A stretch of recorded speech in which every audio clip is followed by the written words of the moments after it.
काही झालेलं नाहीये, उगाच काय घटना चालली आहे असं म्हणताय, काही झालेलं नाही. एक लक्षात घ्या, मातृतीर्थ ते शिवतीर्थ मुक्त संवाद अभियान चालू आहे.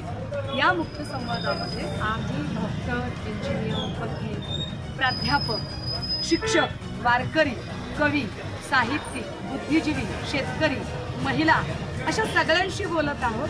आणि ते बोलत असताना जेव्हा आम्ही इथपर्यंत आलो तेव्हा आमचं असं लक्षात आलं की राहुरीमध्ये एका वकील दाम्पत्याची हत्या झालेली आहे आणि त्यावरून ॲडव्होकेट प्रोटेक्शन ॲक्टची चर्चा चालू आहे.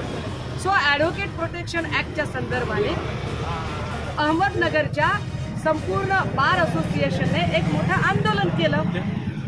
माझा लॉशी संबंध आहे म्हणून मी या सगळ्या वकील मंडळींना भेटायला आले. आता तुम्हाला जे वाटतं की अरे काय घटना झाली वगैरे, तर घटना वगैरे काही झाली नाही. एक कुणीतरी मनसेच्या बाई होत्या, काय मनसे म्हणजे काय काय असते, हा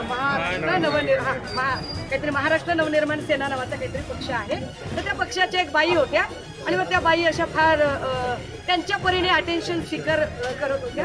तर असं काही नाही. आम्ही तासभर खूप छान चर्चा केली, सगळ्या वकिलांशी चर्चा केली आणि सगळ्या वकिलांनी त्यांच्या वेगवेगळ्या प्रकारच्या अडचणी सांगितल्या.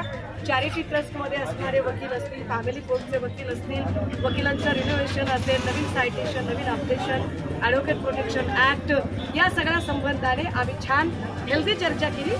That's all. सुषमाताई तुम आगे बढ़ो.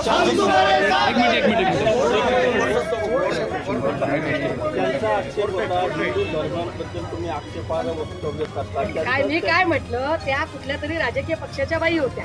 तर राजकीय पक्षाच्या लोकांना असे स्टंट करण्यात इंटरेस्ट असतो. मी इथे राजकीय पक्षाची व्यक्ती म्हणून आलेली नाही.